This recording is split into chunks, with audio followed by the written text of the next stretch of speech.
हकीकत जुर्अतो हिम्मत का है इज़हार सीधी बात। रिवायाते सहाफत का अलम बरदार सीधी बात। नाज़रीन गिरामी अस्सलामु अलैकुम वरहमतुल्लाहि वबरकातुह। सीधी बात के ताज़ा तरीन प्राइम टाइम में आप लोगों का इस्तकबाल है। नाज़रीन गिरामी, मैं अंसार अजीज़ नदवी इस वक्त के इवनिंग प्राइम टाइम में कुछ अहम तरीन ख़बरों की तफसीलात आप लोगों के सामने लेकर के हाजिर हुआ हूँ, जिस पर तबसरा होगा। मैं आपको एक संगदिल बाप की कहानी सुनाऊंगा जो अपनी 6 साला बेटी को सिर्फ शरारत करने की सज़ा इस कदर देता है कि बच्ची का इंतकाल हो जाता है। उमर खालिद और शर्जील इमाम पर लगातार जुल्म सितम जारी है। अब UAPA के तहत केस चलाने की बात कही जा रही है। आज़मीन हज के लिए खुशखबरी आ चुकी है। हज 2021 के लिए ऑनलाइन फॉर्म भरने का सिलसिला नवंबर से शुरू होने की खबरें सामने आ रही हैं। नाज़रीन, आप जानते हैं कि जो बाइडन कौन है जो इस वक्त अमेरिका के सदारती इंतखाबात में जीत के मराहिल तय करने पर हैं। मैं वो सारी तफसीलात सुनाऊंगा। मैं अल्जीरिया में जामिया अल जज़ाइर का इफ्तिताह किस तरह हुआ और अफ्रीका की सबसे बड़ी मस्जिद जिसको करार दिया जा रहा है उसकी तस्वीर भी और तफसीलात भी रखूँगा। और बैतुल्लाह की ज़ियारत के लिए जो बैरून के ज़ायरीन आ रहे हैं हिजाज़ मुक़द्दस, उनकी भी खुशखबरी की और उनकी खुशी के बारे में भी बात करूँगा। और भी बहुत सारी चीज़ें हैं, सारी तफसीलात आप लोगों के सामने रखूँ। उससे पहले आप लोगों से दरख्वास्त है कि जिन अहबाब ने हमारे चैनल को सब्सक्राइब नहीं किया है, सब्सक्राइब कर लें। हमारी इन वीडियोस को दूसरों तक पहुंचाने में हमारी मदद करें। मुझे आप लोगों से शिकायत है कि आप इस वक्त थोड़ा सा सुस्त हो गए हैं, नए अहबाब को सीधी बात से नहीं जोड़ रहे हैं। लिंक को ज़रूर शेयर करें। ये आप ही का इदारा है। इदारा जितना मजबूत होगा, हम आपकी आवाज़ लोगों तक पहुँचाने में उतनी ही मजबूत बनेंगे। इदारे को ताउन करना भी हरगिज़ ना भूलें। बहरकैफ नाज़रीन, आइए चलते हैं। सबसे पहली खबर की जानिब मैं आपको ले चलूँ और वह है उमर खालिद और शर्जील इमाम। दहली तशद्दुद के मामले में वज़ारत दाखिला और दहली पुलिस ने बड़ा फैसला लिया। अब गैर कानूनी सरगर्मियाँ यानी रोकथाम एक्ट UAPA के तहत उमर खालिद और शर्जील इमाम पर मुकदमा चलाने के लिए इजाज़त दे दी गई है। नाज़रीन, आप लोगों को मालूम होना चाहिए कि दिल्ली पुलिस ने तशद्दुद के मामले में उमर खालिद को UAPA एक्ट के तहत गिरफ्तार किया था। कानून के मुताबिक UAPA के तहत किसी भी शख्स पर मुकदमा चलाने से पहले वज़ारत दाखिला की मंजूरी लेना ज़रूरी होता है। अब ये बताया जा रहा है कि वज़ारत दाखिला ने तकरीबन 1 हफ्ते पहले ये मंजूरी दे दी थी। जानकारी के मुताबिक अब दिल्ली पुलिस जल्द ही उमर खालिद और शर्जील इमाम के खिलाफ अदालत में चार्जशीट भी दाखिल करने जा रही है। यानी एक के बाद एक दबाव बनाते हुए अलग अलग किस्म के केसों में फंसा करके नौजवानों को पूरी तरह से परेशान करने की तैयारी जारी है। अगर इस तरह कहा जाए जिस तरह के तबसरे इस वक्त चल रहे हैं सोशल मीडिया में, तो शायद गलत ना होगा। दिल्ली पुलिस की तरफ से उमर खालिद को 14 सितंबर को दहली तशद्दुद से मुतालिक मामलों में गिरफ्तार किया गया था। कड़कड़ोमा अदालत ने उमर खालिद की हिरासत 20 नवंबर तक के लिए बढ़ा दी है। दिल्ली पुलिस की तरफ से उनकी अदालती हिरासत 30 दिन मजीद बढ़ाने की अर्जी लगाई गई थी। उमर खालिद के वकील ने दिल्ली पुलिस की अर्जी की मुखालिफत करते हुए कहा है कि पुलिस की जांच में सभी तरह से ताउन किया है। ऐसे में ये इल्ज़ाम लगाकर कि उमर खालिद जांच में ताउन नहीं कर रहा है, उसकी अदालती हिरासत को बढ़ाने के लिए दिल्ली पुलिस के ज़रिए लगाई गई अर्जी बहुत ही गलत है और ये जुल्म व सितम है। नाज़रीन, आप जान सकते हैं कि इस वक्त दहली तशद्दुद को लेकर के इस वक्त किस तरह नौजवानों को हरासा करने का सिलसिला हुकूमतों की जानिब से भी और पुलिस की जानिब से भी जारी है। और एक ख़बर सामने आने के बाद एक मरतबा फिर जो है इस वक्त सोशल मीडिया में, ट्विटर में तबसरों की भरमार शुरू हो चुकी है। नाज़रीन, मैं आपको फैसलाबाद ले जाना चाहता हूँ। फैसलाबाद के इलाके समंदरी में बाप ने अपनी 6 साला बेटी को तशद्दुद करके कत्ल कर दिया। पुलिस ने मुकदमा दर्ज किया है। नाज़रीन, पुलिस के एक बयान के मुताबिक ये वाक़या समंदरी के चक नंबर 476 में पेश आया, जहां रियाज अहमद नामी शख्स ने अपनी 6 साला बेटी नूर फातिमा को लकड़ी से इस कदर तशद्दुद का निशाना बनाया जिसके नतीजे में बच्ची की मौत हो गई। अहले मोहल्ला के मुताबिक मुलजिम रियाज के 6 बच्चे हैं उसकी पहली बीवी नाराज होकर चली गई थी, जबकि मुलजिम ने दूसरी शादी कर रखी है। मुलजिम ने बच्चों को शरारतों से मना किया और बाज ना आने पर उन्हें तशद्दुद का निशाना बनाया। वाक़े के बाद से मुलजिम फरार है और पुलिस ने मुकदमा दर्ज करके मफरूर मुलजिम की तलाश भी शुरू कर दी है। तो नाज़रीन, ये हालात हैं जब आप शरीयत से दूर रहते हैं, दीन हमीयत और दीन से दूरी की ये हालत होती है कि आपको अपने बच्चों के साथ मोहब्बत में जो सवाब दरकार होता है, जो सवाब मिलता है, उससे भी नाबलद होते हैं और अजीरन ज़िंदगी के झमेलों में फंस कर के किस तरह का रवैया अपने औलाद के साथ इख्तियार कर रहे हैं। ये वाक़यात हमें बताते हैं कि हम किस कदर जो है पस्ती की जानिब बढ़ते जा रहे हैं। नाज़रीन गिरामी, आइए मैं आपको ले चलूँ और बताऊँ कि वज़ारत अक़लियती उमूर, हुकूमत हिंद और हज कमेटी ऑफ इंडिया के ऐलान के मुताबिक फ़रीज़े हज बैतुल्लाह 1442 यानी 2021 की अदायगी के लिए ऑनलाइन फॉर्म भरने का सिलसिला 7 नवंबर 2020 से शुरू होकर आइंदा माह 10 दिसंबर 2020 तक जारी रहेगा। नाज़रीन, याद रहे कि आइंदा साल हज 2021 के लिए हुकूमत सऊदी अरब खुसूसी शराइत, कवाइद व ज़वाबित, अहलियत के मेयार, उम्र, सेहत और तंदुरुस्ती के तकाज़ों और दीगर मुताल्लिक़ा शराइत का इतलाक़ कर सकता है और इस सूरत हाल में ऐसा करेगा जब उसे कोरोना वायरस की वबा के दौरान मौजू समझा जाएगा। सऊदी अरब में आमद या रवानगी के मरहले में मशरूत और लाजमी तौर पर क्वारंटीना में रहना भी ज़रूरी है। ये शर्त अभी भी यहाँ लाजमी है, अभी इस शर्त को भी निकाला नहीं गया है। बहरकैफ देखते हैं कि हज 2021 के शुरू होने तक किस तरह से जो है कोरोना वबा पर कंट्रोल कर लिया जाता है। वैक्सीन आ जाती है और ये वबा दुनिया से ख़त्म हो जाती है तो शायद शराइत में और जो कवानीन बनाए गए हैं उसमें शायद नरमी लाए हज कमेटी जो कि सऊदी अरब की है। बहरकैफ नाज़रीन, अमरीका और अमरीका के इंतखाबात गुज़िश्ता 3 दिनों से पूरी तरह से नताइज सामने नहीं आ रहे हैं। 6 रियासतों के नताइज आना बाकी हैं। अगर मगर की सूरत हाल अब भी बरकरार है। अगर ऐसा होगा तो क्या होगा, मगर वैसा हुआ तो क्या होगा, इसी में और सारे चैनल्स इस वक्त जो है अगर मगर की चक्कर में ही है। वो लोग अगर मगर करते रहे, जाहिर सी बात है कि कहा जा रहा है कि जो बाइडन जो है पूरी तरह से जीत की जानिब बढ़ चुका है। ऐसे में हम कोशिश करते हैं ये समझने की कि जो बाइडन की सियासी ज़िंदगी क्या है और वो किस तरह के आदमी है। जो बाइडन अगर नए सदर मुंतखब हो गए तो वो 78 साल की उम्र में सदारती हल्फ लेने वाले अमेरिका के मुअम्मर तरीन सदर करार पाएंगे। लेकिन अगर सदर ट्रंप दोबारा जीत जाते हैं तो 74 बरस की उम्र में वो भी मुल्क के सबसे ज़्यादा उम्र वाले सदर का रिकॉर्ड कायम कर सकते हैं।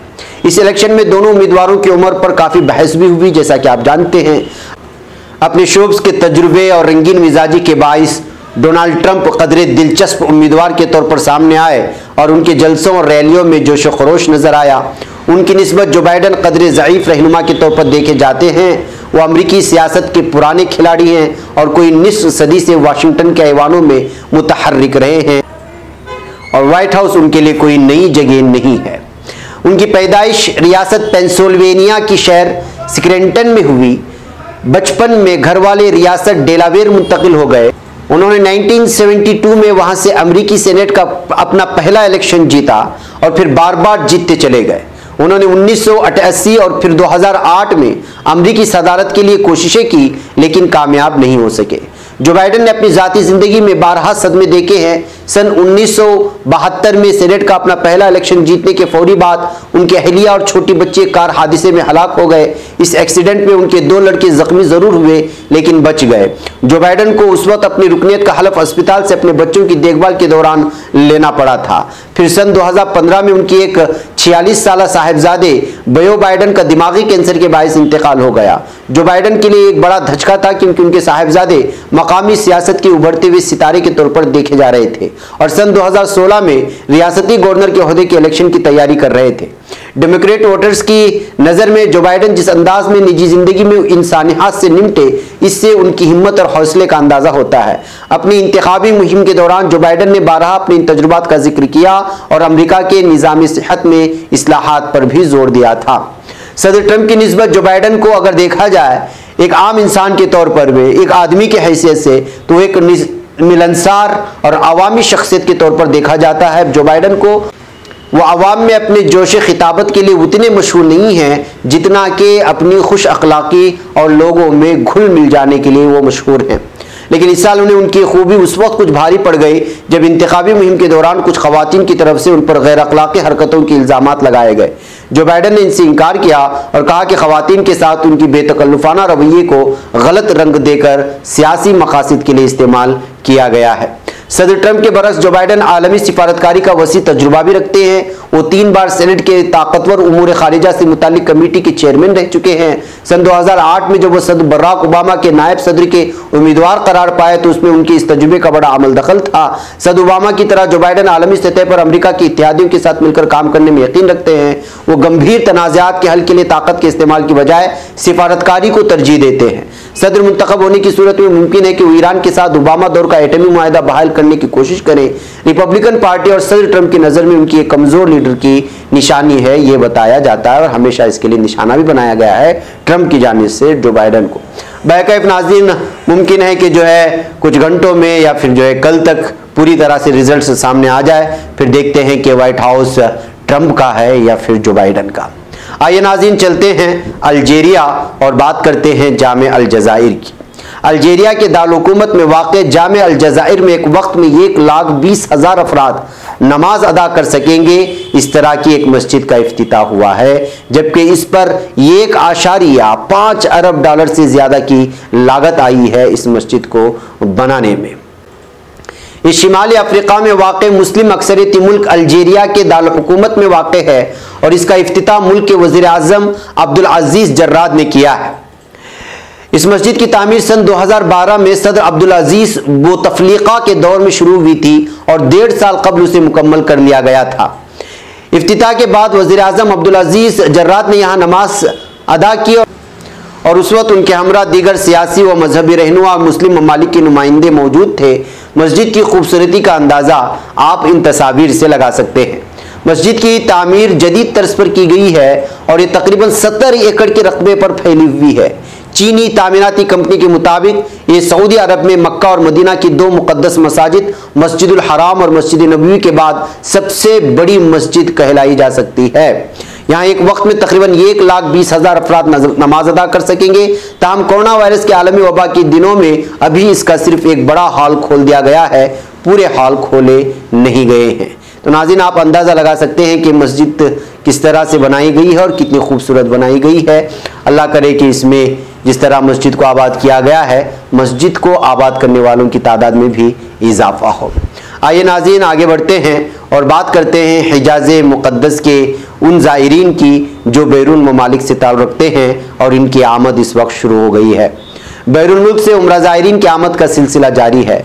बैरून मुल्क से आने वाले उम्रा ज़ायरीन ने जिद्दा पहुँचने पर सोशल मीडिया के ज़रिए अपने आमद की तस्वीर और वीडियो शेयर की।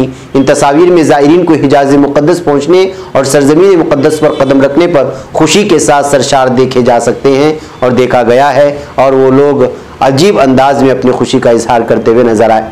नाज़रीन, याद रहे कि बैरून मुल्क से उम्रा ज़ायरीन की आमद का सिलसिला जारी है। दूसरे मुल्कों से हवाई जहाज़ों के जरिए उम्रा के मनासिक की अदायगी के लिए आने वाले कोरोना की वबा के पेश नज़र सख्त हिफाजती इक़दाम के पाबंद हैं, जबकि सऊदी हुकूमत ने इनकी सेहत और सलामती के लिए सेहत के फुल प्रूफ इंतजाम किए हैं ताकि किसी तरह से वबा एक दूसरे में ना फैल सके। और कल का यहाँ का मंजर भी बड़ा ईमान परवर मंजर था, क्योंकि यहाँ पर बैतुल्लाह में बारिश में यानी बारान रहमत के दौरान तवाफ़ का ईमान अफरोज़ मंजर देखने में मिले और ये तस्वीर भी सोशल मीडिया में बहुत ज़्यादा वायरल हुई जब यहाँ बरसात हुई और उसके दरमियान तवाफ़ करते हुए उम्रा के ज़ायरीन नज़र आ रहे थे। नाज़रीन, आइए चीन की तरफ चलते हैं और चीन के शहरियों ने कल रात की तारीकी में सियाह आसमान पर पुरअसरार रोशनी दी की, जिसकी वीडियो सोशल मीडिया पर अलग अलग तफसीरों के साथ वायरल हो गई और ये उसकी तस्वीर है जो इस वक्त आप देख रहे हैं स्क्रीन पर। मुबस्सिरीन का ख्याल है कि इस मंजर को 17 लाख शहरियों ने देखा, जिनमें से चंद ने वीडियो बनाकर समाजी राब्ते की वेबसाइट पर भी शेयर की। चीन के शहरी इस रोशनी को वुडन तश्तरी समझ रहे थे, जबकि कुछ का ख्याल था कि यह कोई पुरअसरार चीज़ है जो रात की तारीकी में सफ़र कर रही है। इंटरनेट पर शेयर होने वाली वीडियो में देखा जा सकता है कि आसमान पर नमूदार होने वाली रोशनी पहले एक जर्द नुक्ते की तरह नजर आई और फिर ये शोले की सूरत इख्तियार करके चलने लगी। इंटरनेट पर शेयर होने वाली वीडियो को अब तक लाखों सारिफीन देख चुके हैं, उस पर अलग अलग तरह के तबसरे भी कर रहे हैं।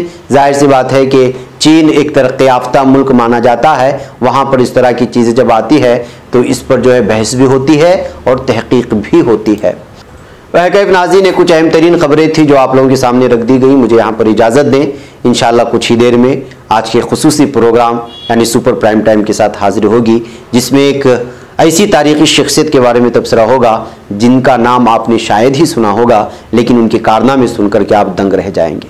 मुझे यहाँ पर इजाज़त दें। अस्सलामु अलैकुम रहमतुल्लाहि व बरकातुहू। खबर पढ़ने का तुमने भी अजब अंदाज पाया है, रवादारी के जज्बे ने भी तुम पे नाज पाया है, इसी रह में मोहब्बत का हंसी एजाज पाया है, तुम्हें हर अंजुमन में हमने तो मुमताज पाया है, मुमताज पाया है, तुम्हीं से है तरक्की पर अजीज अंसार सीधी बात, अजीमत जुर्अतो